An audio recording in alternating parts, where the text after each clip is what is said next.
ठीक है। एक सवाल जो उठाया अशोक जी ने, इस पर सबकी टिप्पणी ले लो छोटी छोटी, समय कम। रावत जी, क्या डिस्प्यूटेड जहां भी विवाद हो, विवादास्पद शब्द आ जाए, कि वहां पर क्या नमाज हो सकती है? नावेद भाई, यही सवाल आपसे लूंगा, ये जोशी से। मेरे पास है प्योर पाव भाजी का मसाला, प्योर पाव भाजी मसाला, पाव भाजी को टेस्टी बना डाला, सबका राजा ऑल प्योर मसाला। चूंकि अयोध्या के समय सवाल का उत्तर आया था जी, और जब स्टे हो जाता है, इस्लामी नजरिए में तो ये कहा जाता है कि नाजायज तरीके से किसी इस प्रेमिसेस पे नमाज नहीं हो सकती, लेकिन कहीं पर दो तरह के दावे हैं। जब तक नतीजा नहीं आता है, जब तक फैसला नहीं होता है, उसको नाजायज नहीं कह सकते। विवादित अगर है और हमारा दावा है कि ये हमारी चीज है तो हो सकती है, लेकिन अगर वो नाजायज है लेकिन गलत दावा है, यानी कोई फैसला आ चुका है, तब मुझे लगता है कि नमाज नहीं हो सकती। जी, रावत जी आप क्या कहेंगे? मैं यही कहना चाहता हूं, जब तक विवाद है तो उस पर स्टे हो जाना चाहिए, और स्टे होने के बाद वहां पर दोनों पक्षों को पूजा और उसका नमाज का अधिकार नहीं होना चाहिए। और यह भी विवादित स्थल हो चुका है, विवादित स्थल इसको घोषित कर दिया है, तो मुझे लगता है नमाज अदा नहीं होनी चाहिए। अब इसको बैन कर देना चाहिए, इसको सील कर देना चाहिए। जोशी जी, क्या होना चाहिए?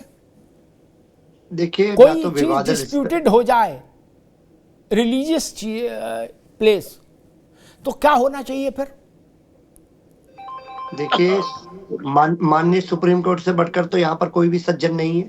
जी ना, माननीय सुप्रीम कोर्ट ने उन लोगों को वहां पर पूजा अर्चना एज इट इज होने का आदेश दे रखा है, और उन्होंने जब कोर्ट में चले जाता है कोई मामला, तो कोर्ट में फैसला हो जाएगा कि किसकी है करके।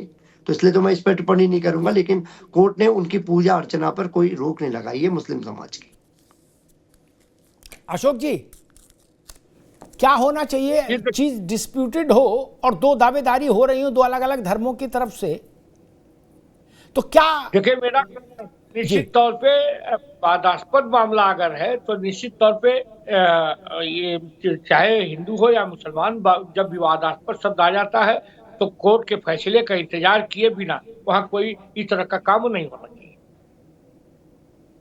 जी, मुझे लगता है कि अगर चीज विवादास्पद है और कोर्ट ने उस विवाद को इस हद तक स्वीकार कर लिया कि हाँ विवाद जेन्युइन है, अब हम इसकी सुनवाई करेंगे, क्योंकि लॉ के जानकार जोशी जी भी हैं और पांडे जी भी हैं। कोर्ट अगर आपकी एप्लीकेशन को स्वीकार कर रहा है डिस्प्यूट के लिए और अपने फैसले में उसको लिख रहा है, तो इसका मतलब कोर्ट प्रमा फेसाई इस बात से सहमत है कि हाँ विवाद है, और विवाद में कंटेंट है, इसीलिए स्वीकार किया गया। तब वो प्रेमिसेस, वो स्थल किसी एक के कब्जे जैसी स्थिति में नहीं रहना चाहिए। वहां सरकार ही रिसीवर होनी चाहिए। नावेद भाई, हम लोगों ने देखा, खासतौर पर शिक्षण संस्थाओं में आपने भी देखा होगा, लखनऊ में मैनेजमेंट कमेटी के दो पक्षों में लड़ाई हो जाती है, बोले कौन है असली कौन नकली, ठीक, प्रबंध तंत्र भंग कर दिया जाता है, डीएम रिसीवर हो जाता है कि नहीं? फिर डीएम किसी सिटी मजिस्ट्रेट किसी एसडीएम की ड्यूटी लगा देता है, लेकिन कागज पर डीएम ही उसका प्राधिकारी नियंत्रक हो जाता है, ऑथराइज्ड कंट्रोलर। जहां जहां डिस्प्यूट है वहां वहां शासन को कमान अपने हाथ में लेनी चाहिए, ताकि चीजें खराब ना हो, उनके रूप स्वरूप को बदला नहीं जा सके। क्योंकि मैं ये कहता, अगर ये कहूं कि भाई दोनों पक्षों के धार्मिक आधार पर वहां क्रियाकलाप चलने लगे तो और टकराव होगा कि आधे में भजन आधे में अजान, तो भी स्थिति गंगा जमुना कहने में ठीक है, लेकिन प्रैक्टिकली संभव नहीं होगा। ज्ञानवापी में क्या हुआ? अदालत के आदेश से श्रृंगार गौरी की पूजा और व्यास जी के तहखाने की पूजा शुरू हुई। अशोक जी, उसी शहर से क्यों आपत्ति हुई? वो तो अदालत के फैसले से हुई थी। आपको आपत्ति हुई कि हमें यहां नमाज कैसे पढ़े? यहां तो घंटा बज रहा, घड़ियाल बज रहा, हर हर महादेव हो रहा।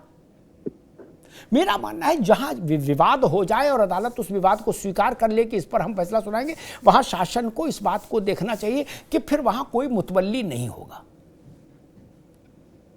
और एक चीज और भी है,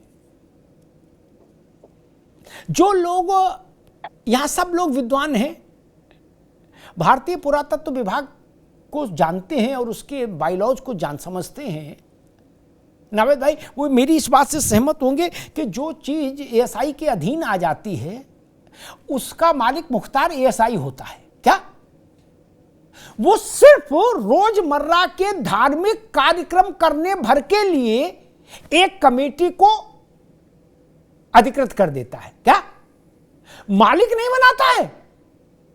नमाज के लिए चटाई और वजू के लिए पानी का इंतजाम आप करेंगे क्या? और मंदिर है तो राग भोग प्रसाद का इंतजाम करेंगे, मालिक नहीं। मालिक एएसआई ही रहेगी। ये बात सच है कि नहीं है? ये बात सच है कि नहीं? फिर मालिक की तरह व्यवहार क्यों हो रहा है? फिर मालिक की तरह टोन क्यों है? मालिक की तरह जेस्चर क्यों है?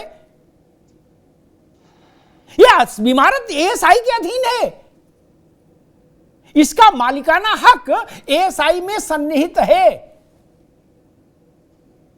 यह वैसी ही चीज है जिसके आधार पर उत्तर प्रदेश सरकार ने सुप्रीम कोर्ट में हलफनामा दिया है कि यह जमीन सरकार की है, यह जमीन एएसआई की है, यह मस्जिद कमेटी की जमीन नहीं है। इसलिए मैंने कहा था कि जो सदर हैं इंतजामिया कमेटी के, उनकी भाषा, उनके शब्द और उनका तेवर तीनों ही इस नाजुक दौर में ठीक नहीं। पूरा देश चाहेगा, पूरा प्रदेश चाहेगा कि सकुशल होली हो, आनंद के साथ होली संपन्न हो बिना तनाव के और शांतिपूर्वक नमाज अदा हो। लेकिन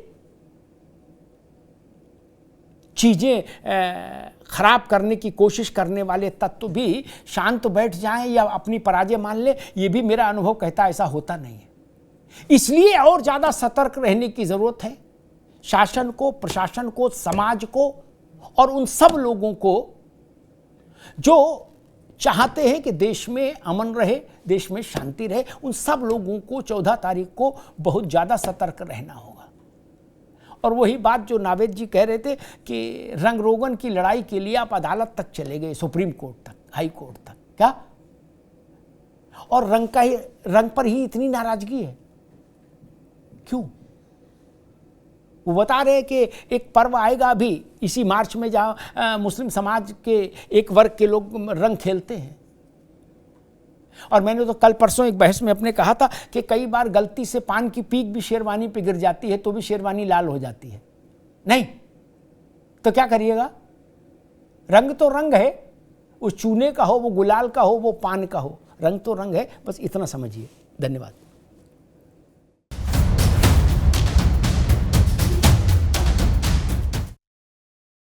अब उत्तर चाहिए ब्रॉट टू यू बाय आरपीओर का हल्दी मसाला, मिर्च धनिया करे कमाल, सबका राजा आरपीओर मसाला। अरे श्रीमती जी कुछ तो सस्ता लो, बचत करो। नहीं श्रीमान जी, सब बढ़िया लो, रहने दीजिए। इसमें क्या खास बात है? थोड़े में ज्यादा स्वाद, यही तो है इसकी खास बात। वाओ मामा, क्या स्वाद है। अरे मेरे राजा, सबका राजा आरपीओर मसाला। प्रायोजक हैं cancer healer centre, a new beginning.